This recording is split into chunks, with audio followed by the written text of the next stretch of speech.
Greg Smith joins us on this episode of What's Next. And Greg's quite an interesting one, a very interesting company. He's the co-founder and the joint CEO of OneSpark Insurance. Greg, welcome and thank you for joining us. Thank you. It's great to be here. Thank you for having me. Listen, it's been an interesting journey. I want to hear all about OneSpark. What on earth, inspired you in a very traded market, I might add, to find and start OneSpark Insurance? It's a great question. I think, look, I'm gonna start with our name, and I think I'll start with it and go backwards. So most companies, people pick names. It's whatever comes to mind. You get this name and that. So OneSpark effectively means it's two words, one and spark, and it's just the power of the individual. It takes one individual with a spark of an idea to change the world. And I think if you understand that as a core philosophy in terms of who we are and what we do, the journey, how we got to where we are, makes a lot of sense. So my personal journey is that I love South Africa. I'm hugely patriotic. As a young boy, I never could accept that I can't move South Africa in the way that I wanted to, and actually make a change. I could never accept that. So I always remember being like a 6, 7-year-old boy and knew that I want to create something bigger than myself as a conduit to do good. And that was always my founding principle. And it's, it would have, if I sold toilet paper, if I sold, whatever, cars, it would have always been my guiding principle. And that was always what guided me. I'm very ambitious, but went down the road of actuarial science. I studied at Wits, went to go work at Discovery, became a qualified actuary. And at some point I just realized, I wanted to go travel. I wanted to actually go see the world. But I also knew there was something out there. I knew that I wanted to actually go do something that's my own, create something that bring people together and actually make change. And then when I went to go travel, one of my ex-colleagues was also traveling. We kind of were doing it together. And one day we looked at each other and we said, why don't we just go start our own thing, And it was quite nice. We were in America, and we were kind of seeing what's out there and what's in the market. And I started flying around in America, both of us. He's back in South Africa. And it was amazing to go pitch against people from, Yale, Harvard, Princeton, And I feel like South Africans, we got this inferiority complex where you see those names on the sheets and you're like, I can't compete. I'm from Wits. I'm a little, from the tip of Africa, I'm a Witsian. I'm like, there's no way. And what was amazing, and this is how the story started, was that I'd go in there, pitch our idea, and expecting a barrage of fire. And after it, the guys were like, this is amazing. We want to partner with this and partner with that. And I walked out of that first pitch and I was just like, we're onto something. And it was an amazing journey to see that South Africans on the global scale, not only can we compete, but we can win.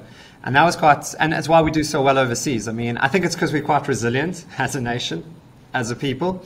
And yes. And from that, what we did was we actually founded the business in America. Our holding company sits there, and then came back to South Africa, just me and Josh, the two of us. And this was 2020, and then COVID hit, and our reinsurers, our partners were like, are you sure you want to start a life insurance company during a global pandemic? And I was like, one day I'll write a book about this, because unfortunately everyone, was passing away. And anyway, we know what we're doing. And kind of 2.5 years later, we sit with, 50 employees, including our distribution, about 300 people, just moved into our beautiful offices. So it's been quite the journey. So that's kind of how we did it. And that's an absolutely fascinating story. And, as I say, great companies are born when times are tough. And obviously, you as an actuary, with your partner, you guys worked out, listen, there's a big gap in the market. And OneSpark has certainly disrupted the life insurance industry with its unique technology-driven approach. Now, you did mention you're an actuary, so I know a bit about actuarial science because my son-in-law is an actuary. Okay. So explain to us in simple terms how your AI algorithm improves upon the legacy life insurance business model, because life insurance has been around for a long time, and I'm sure a lot of your competitors are using AI and algorithms. So why are you guys so unique? So I think the traditional players are stuck in kind of a legacy play where a lot of what they're doing is pen and paper. If you actually take out a life insurance policy these days, you've got a 40-page form to go through, you're busy signing by hand, you've got to go, bloods and medicals. I mean, that's the biggest barrier to entry for life insurance, is that no one wants to go, You know, it's a mission. You got to go there. You got to give bloods. It's like, you know, why you just stay with your current provider. You know, even if it's not good cover or even, you know, whatever. So the biggest thing is about being able to build clever tech and AI that can assess risk, right, as accurately as bloods and medicals. That is the real key, because convenience in life insurance is the real winner. If you can get people to, because that's the pain point. The biggest pain point is sitting there filling out these things, your blood tests. If you can do that digitally and you have the tech to be able to assess millions of different conditions with a relatively high degree of accuracy, then you've won. So when we started, we didn't have the legacy of the bigger companies and the old companies. And what we did was we set up on this journey to create one of the smartest AI-driven algorithms on the front end that would allow our clients to go through, get fully underwritten cover, the likes of, you know, compete with the best guys in the market in a couple of minutes. That was our thing. A slick process, a couple taps of a button, and you're fully underwritten. And that was the kind of the founding statement when we started. And fortunately enough, we got on really good partners and were able to build that technology. And I'm, you know, extremely proud of my developers and my actuaries. And I won't go too technical into it. But at a very high level, you know, what we've managed to build is, and I won't say the smartest, but one of the smartest, if not the smartest, underlying tech that allows us, that a client to go start to finish in, you know, 2 to 3 minutes, fully underwritten. Well, it will take you weeks to a month at a traditional insurer. But, you know, guys in the market, and you say guys do use this, you know, they have ways of doing that. But the difference with us and them is that their processes are binary. So basically what I mean by that is if clients going and I'm not even saying traditional guys, because traditional guys don't do it, but you do have little fintechs or insurtechs starting up who claim their technology is really good. But the truth is it becomes a very binary state. So you have these things called killer questions. Now, if you answer anything bad, right, you have this little thing, it kicks you out completely.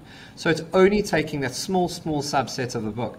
Why our tech is so brilliant is that it has up to 10 different layers, probably up to 20 different layers going down. These trees, these kind of almost neural nets that find each other. And even if people have small ailments or big ailments or anything, we're able to understand and quantify that risk very accurately. So we can issue policies of people who are super healthy, who are in standard health, who are in bad health there and then, and that is the beauty of it. So we almost have, you know, a very high percentage of our clients go through, while traditional guys a very low percentage. And that's why our tech is very smart, very different. And even on the global scale, you know, the guys we're speaking to and the deals, you know, we hopefully put together, you can really see coming through. So that's really where we've gone. And that tech takes a long time to build. And if I give you an example, right, in an underwriting process, traditional guys have about 40 questions, okay? And it's laborious. Yes. With us, you have probably around 10, very smart, very quick, and they go deep down the layers. And if our tech, we want to add one question, let's say, you know, we just had a global pandemic and we want to add a COVID question, let's say, we can add that in probably 3 minutes. We're right in the code and our tech can do it. Competitors, and I've heard this story, it's a truthful story, one competitor wanted to add one question in and it took them 9 months. So it's the chassis that our tech is built on, which allows us to be nimble, quick, flexible. And in a startup environment, that's what you have to be. You have to learn fast, you have to fail fast, you succeed quickly. And our tech allows us, and our chassis allows us to do that, if that makes sense. That's brilliant. So in 10 questions, which is what you say your questionnaire goes, in 10 questions, you're able to establish what my health status is, more or less, before you offer me a quote on my life insurance. Is it as simple as I'm saying? It's as simple as that. But the beautiful thing is that quote is as accurate. Well, I won't say as. It's 90 in the high 90s, you know, percent accuracy in terms of blood tests. That is the beautiful thing about it. Is that's astonishing. Yeah. But how would you know if I have a heart disease or I'm a diabetic or not? I might not know I'm a diabetic, for example. So how would you know that? So there's clever ways that we can get it. So we don't always have to ask, do you have a heart problem? There's ways that, so the company is also built on behavioral economics. There's a way to elicit an answer out of a client without asking him. So I'll give you an example. This is an example that I love. Is that if I ask a person who casually smokes, are you a smoker? I'll say, no, of course not. I'm not a smoker. Now, if I say to them, rather put the question, how many cigarettes do you smoke in a week, right? And they say, no, I smoke 2 or whatever in a week, or maybe 1 a day or whatever. We can consider that person a smoker, but they don't think they're a smoker. So if you understand how to frame a question, you can elicit the correct answer without people knowing. And what I'm saying there is that we'll figure out very quickly if there's a problem with the person based on, are you tired? Are you this? But I'm just saying that the questions combine together so that the overall accuracy is very strong. Okay. Now, listen, that's like super smart. I'm fascinated by this kind of thing. So if I'm a customer, for example, what are the main benefits I will experience thanks to your AI algorithm? And I can tell you the one that I already can see is the fact that it's quick. I don't want to sit and answer 20,000 questions. I want to go in and out. I want to be covered. And I also know as a customer that if I do lie about something that, it's going to come out eventually, right? But, I mean, for me, the speed is the biggest win here. But so remember the way we frame our questions, it's very smart. So the lying thing, I mean, there's blatant lies, but I won't get into too much how the psychology or like how people do it with insurance companies, because people they lie a lot and lie a little bit. But anyway, so what is the benefits to clients? So speed is the biggest thing. In an insurance world, the fact that you can go in, we can give you a quote in 10 seconds, just a quote, an indicative quote, and the full process takes 2 to 3 minutes. That's some serious speed. When I'm talking about a traditional company will take a month to issue that policy, right? That's the first thing, and that's the first thing. The second thing is price. There's two things that bring people in, speed and price. Now, because we're a tech company, we're lean, our tech is so smart, we have a very, the chassis that it's built on is AI-based, tech-based. It's taken us a long time to build. But it is so smart that it cuts out a lot of expenses, right, in the process in terms of underwriting costs, of this cost, potentially even, labor costs, because everything is built, technology doesn't stop. The algorithm will keep going, it doesn't get tired. Now, because we've been able to do this, we've passed those savings on to a client. So now if you go online and get a quote through it, you probably can get cover for half the price of the market. Obviously age dependent. But there's pockets where guys, we saved the guys a lot of money moving over, in different pockets, different policies. And for me, that those are the two things. From a client, it's process, it's experience, it's where it should be, where technology and insurance should be. And at the end of the day, if you're saving money, it's a no-brainer. I'm going to try it out and I'm going to give you feedback because, I think what you guys are doing is brilliant. You're obviously using very smart AI and automation, and, you're competing against companies that have got lots of layers of complexity, and you're passing on those savings to me as a customer, which is great. And you offer a world first pay-as-you-need life cover model. Could you unpack what that entails and why is it superior to traditional models? And I'm thinking to myself, well, I recently traveled abroad for a month. Could I take out life insurance for a month, so to speak? So in theory you can. I mean, I won't get too much into the actual nuances. I think that's for your son-in-law. I'll have a chat with him offline about the technicalities. But so from my side it works. Okay, so pay as you need is a concept where, and you have to understand a little bit how life insurance works, and I'll break it down very simply. Life insurance is priced in two ways. Either customers go and pay too much today, so they overpay today. So if they should be paying 100 Rand, they'll pay 150 Rand. And what it's to do is that you overpay today so that in the future you can underpay. That's just how it's priced, right? The other concept is pay less than you should today. And the way that the insurance company makes up for that is they overcharge you a lot at the end of your policy, right? Now, the concept which is something very close to my heart, is that traditional life insurance is like going to the casino, because you can never win if you gamble against the casino. This is, as an actuary, I know the numbers, and you're pitted against it. And life insurance is the same. And the reason why I say it is, like, think of scenario one. You go to insurance, and I'll look at your policy after, and I can't give advice as an actuary, so I'll just give you factual statements. I mean, that's what I can give. The way that it is either you've paid too much up front, okay? And the problem with paying too much up front is that you don't know where you're going to be in 5, 10, 15 years. You may be different, maybe a different circumstance. You need the cover, do you not need the cover, Yes. And yes. Usually you don't. As you get older, you don't need the cover. The cover's there to, pay for your future income or expenses or your children's education. Right. And that's the only real main need. So the actual shape of cover is you don't need it as you get older. So if you've overpaid for many, many years, and now you get, you become, you get close to retirement, and you want to bring down your cover, you can't actually, you can bring down your cover, but you've overpaid for all these years, and you lose out. So you've overpaid for all these years, Right. and at the end now you lose out.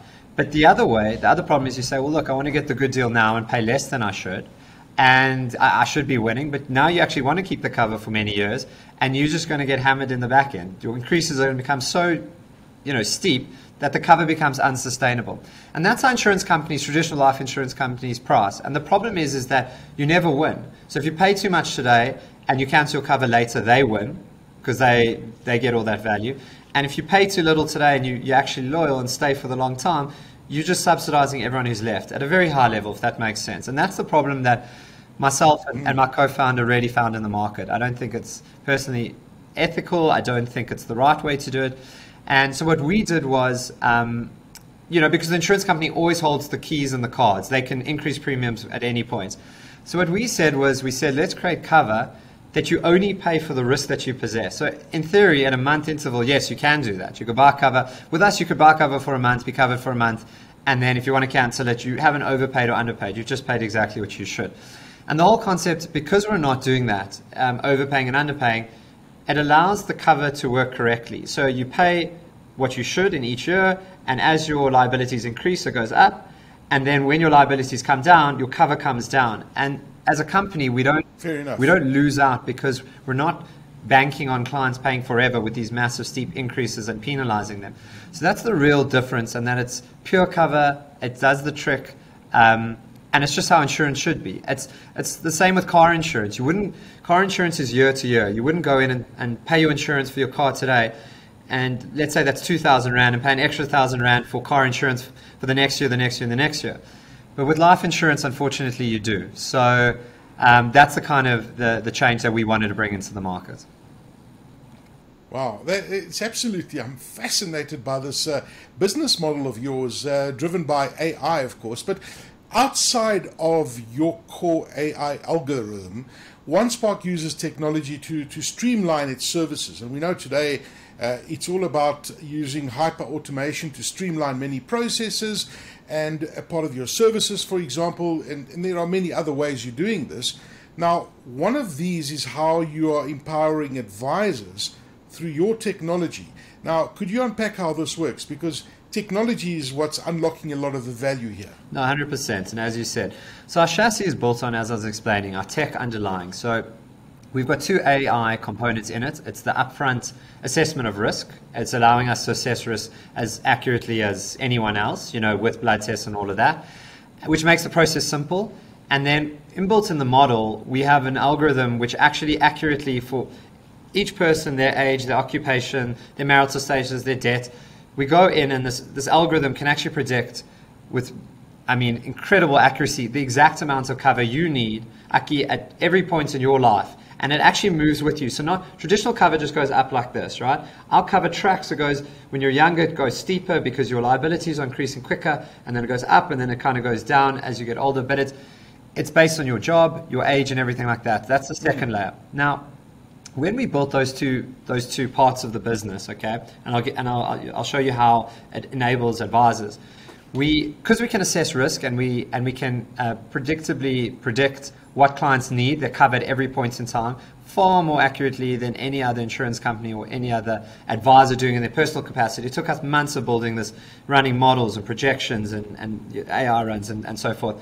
So what we did is we built something called the protection wheel. And basically it's a ratio that shows how much you're covered relative to what you're 100% indemnity. Now that's what the life insurance, in my view, the market's been missing. Because if I go to you and someone goes to an advisor and they say, how much cover do you need? It'll be a thumb suck. They'll just say, you need 5 million cover. There's no actual accuracy behind it. Now, South Africa has a massive under-insurance gap. 90% of people are just not covered. And that means if the breadwinner dies today in that family, they'll only be leaving 10% of what their family needs going forward. That's the average in South Africa. It's a massively disturbing stat. Now, when we created this number, we call it the protection wheel number, that a client will go through and they can test the thing and they can see they're only 40% covered. And we actually show them how to get to that 100%, what benefits they need. It's actually, it's a beautiful process. It's very pure. So how we enable our brokers? We enable brokers. So we also saw in the market, advisors, you've got traditional companies who are advisors, where the companies are just leaving them to kind of battle by themselves. Like, as I said, they've got 40-page application forms, take weeks to go on board. There's no tools to really help them in terms of, tell them what the client needs.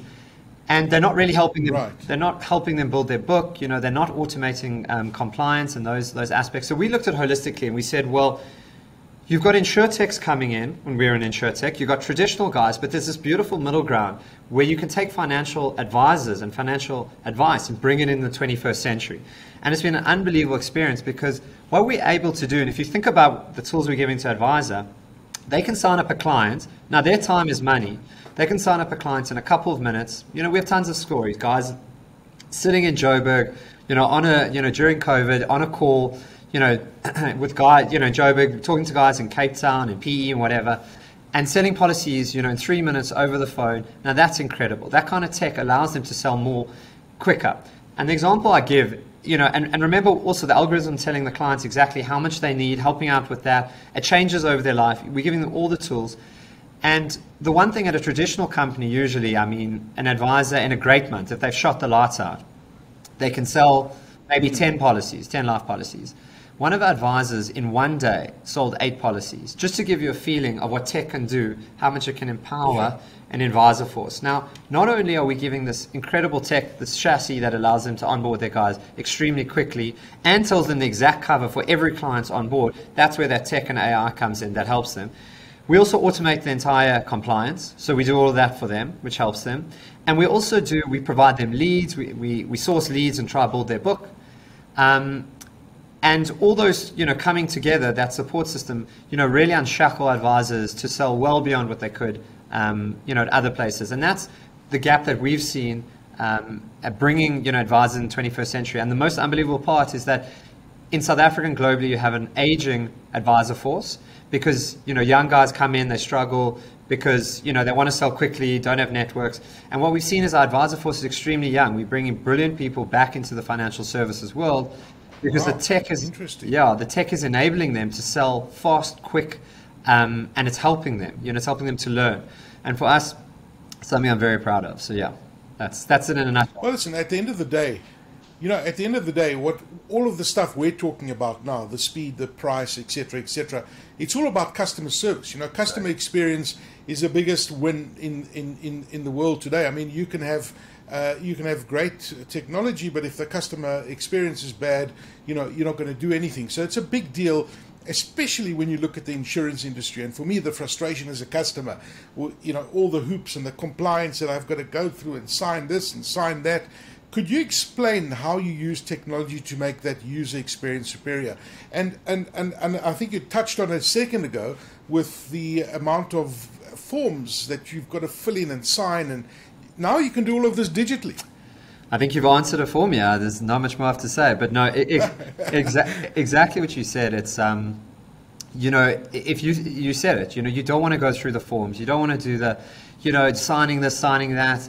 Then you got to go through the medicals. You got to book time. You got to get a nurse. It's a mission. Everyone's busy.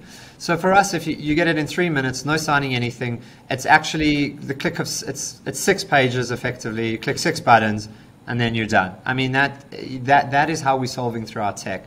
Wow. Yeah, it's a very, very sleek onboarding process. So look, I imagine that the rest of the industry is looking at OneSpark, and they're looking at what you guys are doing. I certainly have seen changes in the insurance industry. They might not be as fast as they would like to embrace the new technology around it. But how are you seeing the rest of the industry embracing technology like you have? Are the guys where you at, are they going to start copying you, for example, or are you setting new benchmarks all along the way? Well, I think also I'll come back to, from the company's point of view, it's been an unbelievable journey with everything, and I'll go into the industry. For the guys, we won South Africa's most innovative life insurance company, I think 2 years ago. We won actually the world's most innovative life insurance company. South Africa was last year. The year before was the world's most innovative life insurance company. We were Google.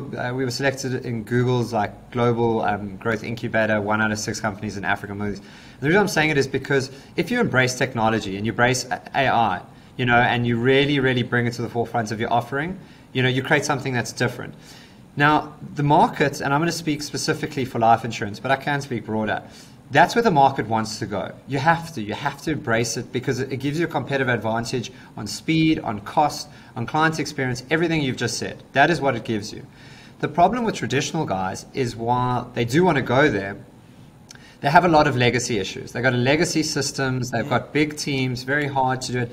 You've got, truthfully, in some segments, very old school financial advisors who don't really want to do that. They want pen and paper, they want to go, they want to sit, they actually want that stuff.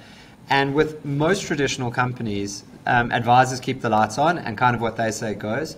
So guys are embracing it, but in smaller, they can't just change the whole business model overnight. It's a very risky business model to say we've priced and we're going to do blood tests and now we're going to move our whole model to an AI driven, without understanding the risk. And so guys are hesitant to move. And for me, it's quite funny because that's what they want to do, but they're shackled, they can't do it. But I think if you ask me where it's going to go, I think guys would love to have our tech and we may lease it out at some point. We'll see. But it takes time to build it. You really need to have a chassis that's flexible, and that's quite hard to build. We managed to master it. So I think guys will go there. It will become much more digital. Things, there won't be forms in 5-10 years. Blockchain might come onto the scene. There'll be interesting, obviously we've got a lot of wearables. And that kind of IT, Internet of Things, pulling different data sources, which we also do to a certain degree.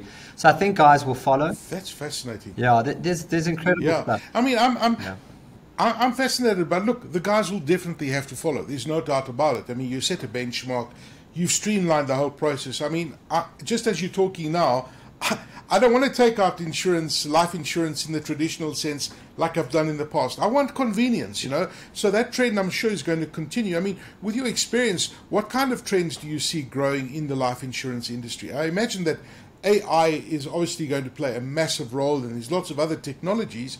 But while you're talking and unpacking about the trends going forward, and AI in particular, there's been a lot of talk about AI, both negative and positive, and of course the biases around AI, and I don't know if bias, and I'm sure it does, come into this equation. How do you get around AI bias, especially when you're doing life insurance, and what kind of trends are you seeing moving forward? So I'll answer the trends, and I just want to understand, so when you say AI bias, I mean, are people against AI or... No. I'm just saying that the AI sometimes can be biased depending on what inputs gone into the AI yes. to give you the answers. So, gotcha. For example, it's able to distinguish different, different. What word should I use? Is different demographics. And people that are sitting on a different journey when it comes to the wealth. So AI can have a bias when it comes to these kind of things. Yeah, so my answer would be you need smart developers and smart actuaries. No, so what you really in the build, I'll tell you the trends in the market and where it is. And the truth is, so in our underwriting system, we can actually predict billions of outcomes. And not just single outcomes, where outcomes need other information to make that outcomes. Our models talk to each other. It's an unbelievable, the way we built it is just phenomenal. I'm really proud of my guys. But the truth is, you need the people in the back end to be able to create the models that allow for that bias, that take into account. Every model has bias, so you do need good guys that know what they're doing. I think where the market's going is so many different ways that could happen. I mean, I spoke of blockchain, which is an interesting one. There's lots of talk of putting insurance on. I mean, that's not AI, but it is, a different form of technology, which would be very interesting. I mean, you've obviously got wearables, which is more technology, monitoring heart rates, but that's already in the market. It's been there for a while. Right. I think a lot of the AI will sit in the underwriting engine and the assessment of risk in traditionally life insurance and insurance, because that is the most complex part. So, sorry, and also on claims. So I see the market moving. I mean, we're already there. We saw the gap and started building it. And then the funny thing is COVID happened, and everyone now had a rush to be online and digital. And it was quite funny because that's where we were. We were like, okay, that's what we're building. We knew that was the future.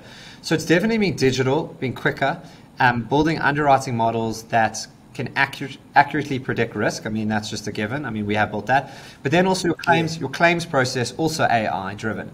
And more of a short-term space. Yes. But that's the other way. So to be able to claim, and as you claim, you get paid out, and the AI, algorithm will assess the, is it fraud, is it not, and with a relative degree of accuracy, be able to pay out. I know a lot of short-term insurers do that. There's traditionally got burned quite badly because their models haven't been as strong enough to predict the fraudulent cases, and they end up paying way more. But that's where the world's going.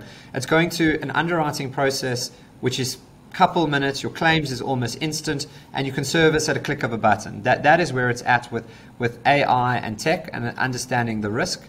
I also think that AI will come in and tech will come in to source different sources to assess risk. I mean, they do it. You've got credit risk or this risk, or pulling that information together and building models. So taking all that information, building AI models, and predicting risk even more accurately, because that's what insurance companies want to do. They want to predict risk as accurately as possible. So I see a massive trend of bringing information, running your models, and then predicting risk, and then claim side becoming a lot more automated. It's an amazing journey. So let me ask you this. Are you an insurance company or are you a fintech? That's a great question. We're an insurtech, so we're both, but we probably half and half. And I would say we are driven by a very strong R&D team based on behavioral economics that understands insurance incredibly well. And I'm proud of that side, because a lot of guys build fintech companies, insurtech companies without insurance background, and I would not advise anyone to do that, because there's certain fundamentals that you need. Our core team is we've got a very big core team of actuaries, qualified actuaries who understand insurance background. So you need that. But we also got some of the smartest developers that we could have sourced together in South Africa that allow us to bring these two worlds together. So I wouldn't say we either. I would say we're down the middle. We're a tech savvy insurance company.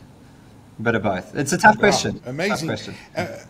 No, it's a very tough question, because there's the tech that's driving all of this. Yeah. And I imagine that you're doing life insurance now, but you're probably looking at short-term insurance. You're looking at all sorts of other aspects of insurance. Pets, I mean, it's all got the same principle at the end of the day. Correct. It's the parameters and the AI and the machine learning that you add and the algorithms that you add over all of those things. But people watching this are saying, wow, I'm blown away by OneSpark, as I am myself right now. What do I do? How do I get insured in 3 minutes, like you say? Yeah, it's very simple. And I agree with you. We are looking at all the different facets. Pets, I know we spoke briefly, so we're coming. I'll reach out when we're ready, because it'll be the same kind of online journey. But it's very simple. You kind of go online. Again, you can get a quote in 10 seconds, indicative, and that quote will kind of, you can shop around. If you're looking online, go see what we offer, see what other guys offer. You'll be pleasantly surprised across all the benefits. And then the whole process, you literally on the website, it's a couple clicks, asks a few questions, and then it does everything for you. It literally predicts the exact amount of cover you need. You go there, it's a kind of 3-minute process, start to finish. I think our quickest client got on in, I think it was 90 seconds, start to finish. Fully underwritten. OneSpark.co.za, Greg, what is it? Yeah, OneSpark.co.za, exactly. Quick and easy. That's what an amazing journey. And who underwrites your life insurance? So we're underwritten by Guardrisk, who's a subsidiary of the MMI Group. So that's the Metropolitan Momentum Group. So they kind of the MMI Group own the Metropolitan, Momentum, and Guardrisk, and Guardrisk underwrites our book. Okay, and I want to ask you a very that's not a random question. I'm sure that you've been studying this for a long time, and I find it fascinating. When you look at human beings and our life expectancy, it's certainly growing with time, because healthcare is better. We actually, despite all the negativity around us, we are living longer and we are healthier than we've ever been before. And how does that impact your AI and what you put into your system? Because, of course, health is being changed every day, and people are coming up with very clever innovations to add more life to our lives. And they say that kids born today are going to live way over 100. How do you even try and figure out what's that going to be like in the future? Because you can't kind of predict exactly how long we're going to live, but we are living longer. It's a brilliant question, and it comes back to the pay-as-you-need model. Our model doesn't need to do that. That's the beauty of it, because clients are only paying for the risk that they have each year. So it's dynamic, it changes, and it flexes with that. While other companies have to do that. Other companies have to predict 40, 50 years. No one knows what's going to happen after. Take COVID, no one knew that. And this is another way why premiums are cheaper, is because we don't have to build that prudence, that margin in. So if I was a traditional company and I'm pricing your model, I don't know how long you're going to live, or this or that, or I don't know if there's going to be a COVID happening. So I have to increase your premium a lot to take on that risk just in case, because I have to price for 40, 50 years. Our model doesn't have to worry about that, because you only pay for the risk each year, and that's a constantly changing thing, and therefore we don't have to make these outlandish assumptions in 40 years, and we don't have to build prudence and margin into your premium. So it's another saving coming back to you. But if you ask the question, I mean, it is difficult to predict that in the future. Life expectancy is increasing at a rapid rate, which is incredible for humankind. Some countries, it's not too good because they're not having enough babies to pay for people going into retirement. So it's this kind of thing. But actuaries are well placed to do that, to make certain assumptions and build margin in. And Gee, Greg, I could talk to you for hours. I find this topic absolutely fascinating. And congratulations on an incredible company. And I look forward to watching your growth and your technology, which is the one that fascinates me the most. Your passion and your passion for customer experience as well, and making things easier for the customer. Greg Smith, who is the co-founder and joint CEO of OneSpark Insurance. Greg, thank you for your time and sharing the OneSpark journey with us. Anytime. Glad to be on. Thank you very much. I really enjoyed that. Thanks, Aki. Thank you.